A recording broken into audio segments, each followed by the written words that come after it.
Добро вечер. Минути за најновите информации од културата.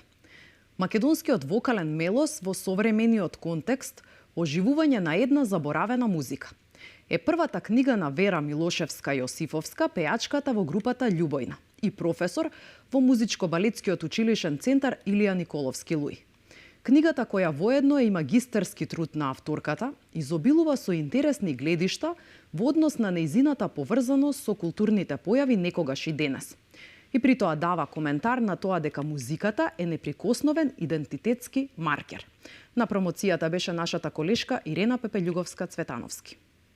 Македонскиот вокален мелос во современиот контекст, оживување на една заборавена музика, е првата книга на Вера Милошевска-Јосифовска, пејачката во групата Љубојна и професор во Илија Николовски Луј. Оваа книга е навистина наменета за сите оние љубопитни читатели од најмал до највозрасен, за кој што ова ќе биде едно едукативно четиво во однос на тоа што представува мелосот, какво значење има за нас, како е поврзан со нашата култура, како е поврзан со јазикот, колку негови различни контекстуализации има денес, како ние тоа го живееме, што се раѓа кога, се посветуваме на оваа музика, и всушност мојата порака е дека современата музика мора да се роди од автентичната музика на културата на која што припаѓаме, и дека е мојна порака кога се раѓа токму од таа музика, и тоа е нешто што јас го правам сите овие децении. Дел од книгата е посветен и на улогата на групата Љубојна во, како што вели авторката, оживувањето на оваа своевремено маргинализирана музика, како што е опишано и во насловот, и дава нова енергија на современата сцена на тој начин што стана движечко јадро кое низ годиниве ги анимира сите околу себе. Значи, пред се е едукативно четиво за секој оној кој го интересира малку повеќе за сопствениот мелос и за тоа што всушност ние имаме, што поседуваме, кое е тоа богатство за кое што ние постојано зборуваме, се удираме во гради, ама не го познаваме доволно. И дека тоа богатство излегува и треба да се искористи, не да се затвори во музејска витрина и да си спомнуваме за неговата убавина, туку ова е нешто кое што е наше главно оружје во она што значи од идентитетски маркер. Оваа книга е магистарскиот труд на Милошевска-Јосифовска, а промоцијата се одржа на 28 декември во Филхармонија Кафе бар во Скопје. Со премиера на представата Фамилијата Адамс во режија на Теа Беговска, Драмскиот театар во Скопје ја заокружи минатата година. Оваа 2025 пак ја стартуваа со специјална промоција на цените на билетите, со цел театарската уметност да ја направат подостапна за љубителите на театарот. Попустот ќе трае цел месец јануари, а цените се намалени и до 50%. Во месецот кој што вела дека е најтежок месец во годината, од една страна, од друга страна со цел на нашата верна публика да ја овозможиме можност да ги израдува своите најмили.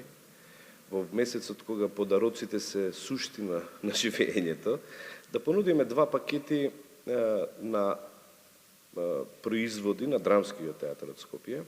Едниот пакет е пакет блок билети со 7 представи, во кои што се сите представи кои што играат во месец јануари.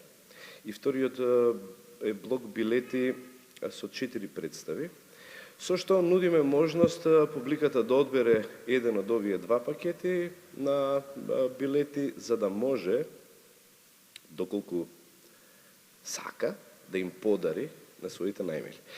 Понекогаш е убаво покрај сите оние сладки работи што им ги купуваме на децата, понекогаш е убаво да се сетиме и на возрастните. И наместо да се купи нешто што е материјално, овој пат да се купи нешто што е духовно. Да, и уште еден новитет во послепразничниот период, у нас со кој што почнува Драмски театар, е поддршка на младите актери, односно на актерите од независната сцена.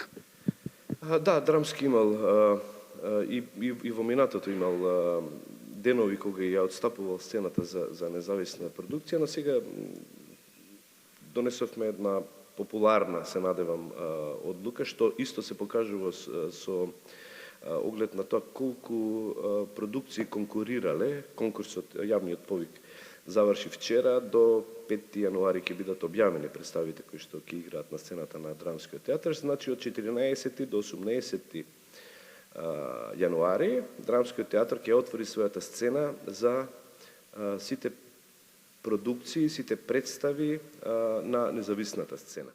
Македонскиот народен театар, најстарата национална професионална театарска институција. Овој јануари одбележува јубилеј 80 години од основањето. По формирањето МНТ поминува низ разни периоди. Создавање и негување на ансамблот и на публиката, на творци кои ќе учествуваат во обликувањето на представите, одржување на репертоарот и гостувања во и од светот. Создава место на европската и светската мапа преку поставување дела од севкупната класична и современа драматургија, но и преку постојаното ангажирање на светски реномирани режисери. Во име на јубилеот, долгогодишниот соработник на МНТ Зоран Кардула со неговиот препознатлив дизајнерски печат го создаде логото 80 години Македонски народен театар. И со оваа информација ги завршуваме вестите од културата. Ви благодарам на вниманието и останете со програмата на телевизија Алфа.